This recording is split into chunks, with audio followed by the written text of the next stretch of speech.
श्रोताओ, धन्यवाद है आज इस सुबह के लिए, मधुर बेला के लिए जो परमेश्वर ने हमको दी है कि हम उसके वचन के विश्वास में आगे बढ़ें। परमेश्वर ने हमारे लिए एक आदर्श रखा है जिसके जीवन की ओर देखकर हम प्रेरणा पाते हैं कि विश्वास कैसे किया जाता है और कैसे विश्वास में बने रहते हैं। लिखा है, अब्राहम लगभग 100 वर्ष के थे, फिर भी वे अपने मरे हुए शरीर और सारा के गर्भ की मरी हुई सी दशा जानकर भी वे विश्वास में निर्बल न हुए। लगभग 75 वर्ष की आयु में परमेश्वर ने अब्राहम को चुना था मूर्ति पूजा करने वालों में से, और उसे उस समय वचन दिया कि उसे जातियों के समूह का पिता ठहरा दिया है, और उसके काम के अनुसार उसे नया नाम दिया अब्राहम। अब्राहम का अपना विश्वास न था, बल्कि जो वचन परमेश्वर ने दिया उसने अब्राहम में विश्वास का पौधा लगाया और उसमें बाकी फल लगे। अब्राहम ने अपने शरीर व पत्नी के शरीर की दशा देखने से इनकार किया, इसी दिए विश्वास के कारण, बल्कि उसे चिंता नाम की चीज उसकी पत्नी ने दी, अर्थात परमेश्वर के वायदे पर सवाल उठाया कि बच्चा अभी क्यों नहीं हुआ, जिसका परिणाम इश्माइल हुआ, जिसका परिणाम अब्राहम को लगे पूरे 25 वर्ष वायदा पाने के लिए। लेकिन क्योंकि अब्राहम को परमेश्वर ने चुना था एक योजना के अनुसार, तो ये गलती भी परमेश्वर ने आशीष में बदल दी, और इसके द्वारा अब्राहम वायदे के भरोसे पर भरोसे में बढ़ता गया, अर्थात उसने जो वचन द्वारा विश्वास पाया था उसे थामे रहा और विश्वास में बढ़ता गया। परमेश्वर का धन्यवाद और स्तुति करते हुए विश्वास में चलता गया। उम्र बढ़ती गई, वर्ष बीतते गए, पर अब्राहम विश्वास में कमजोर न हुआ, पीछे न हटा, इसलिए वह विश्वासियों का पिता कहलाया। तो हम ये देखते हैं कि अब्राहम जो पहले मूर्ति पूजा करता था, जिसके जीवन में उतार चढ़ाव भी आए, लेकिन बार बार परमेश्वर की बातों को, या कहें परमेश्वर के पवित्र वचन को सुनता गया, उस पर अमल करता गया, और विश्वास का बीज जो वचन है उसका इतना दृढ़ पौधा लगा कि उसने विश्वासियों का पिता कहलाने का गौरव पाया। दूसरा उदाहरण देखते हैं हम अंधे बर्तिमाई का, जो अंधा था, शहर की बड़ी सड़क किनारे बैठा भीख मांग रहा था, लेकिन फिर भी उसने वचन को ध्यान से सुना था, अपने मन में सुरक्षित रखा था।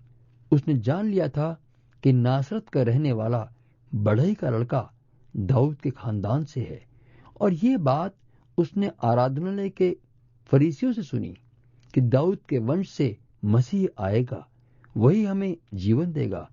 उन्होंने ये ज्ञान पाया, लेकिन विश्वास करने से इनकार किया था उसी मसीह का। लेकिन ये अदना और अंधा बर्तिमाई, जो आराधनालय के भीतर जाने की हिम्मत न रखता होगा, पर बाहर बैठे बैठे आने जाने वाले लोगों की बातचीत से सुनकर वचन को मन में रखता गया, संजो कर रखता गया, उन अनमोल बातों को मोती की तरह। और जैसे ही उस दिन सड़क पर उसने भीड़ के लोगों की बातों पर ध्यान दिया, तो उसके अंदर संभाल कर रखा हुआ जीवित वचन कार्य कर गया। उसने लोगों के कहने सुनने की परवाह न की। लोगों ने उसे डांटा, फटकारा, पर उसने परवाह न की। क्यों? एक अंधे की इतनी हिम्मत कैसे? परमेश्वर के वचन ने विश्वास दिया था, उसका अपना यानी अंधविश्वास नहीं था। परमेश्वर के दिए विश्वास के साथ परमेश्वर की सामर्थ काम करती है हमारे जीवन में, यदि हम उसे इस्तेमाल में लाना चाहें।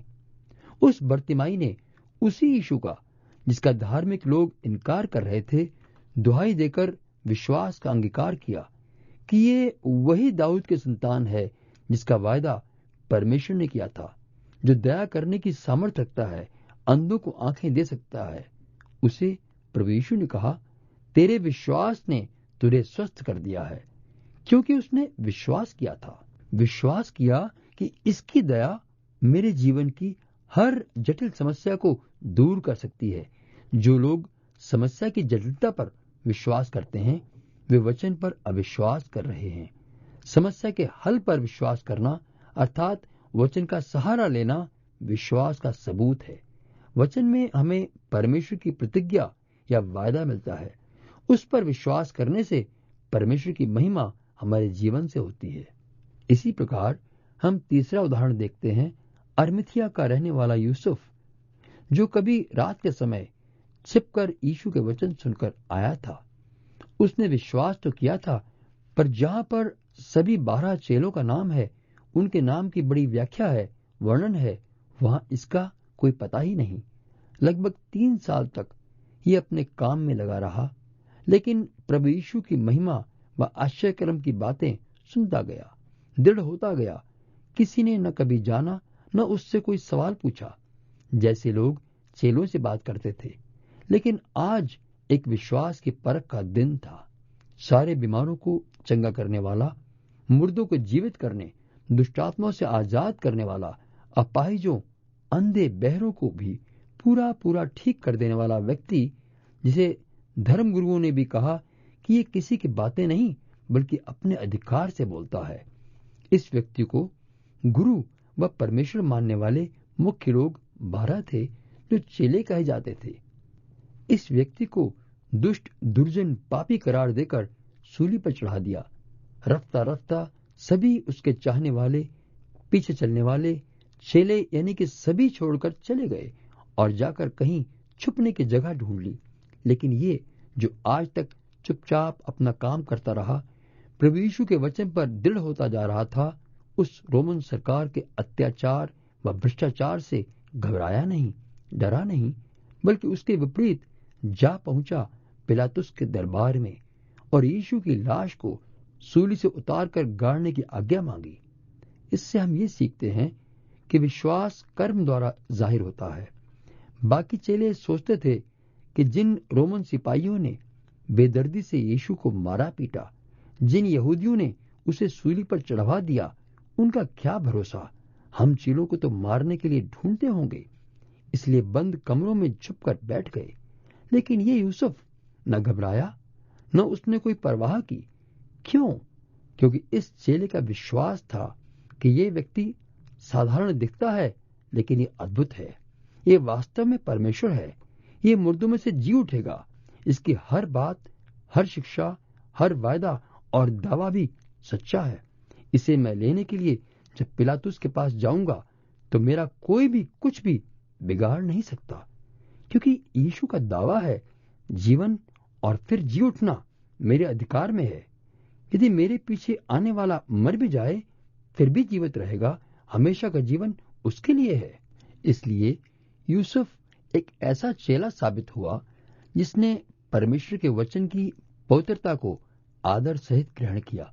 हालात व समाज और सभ्यता के मुताबिक उसने फेरबदल करना घृणित समझा।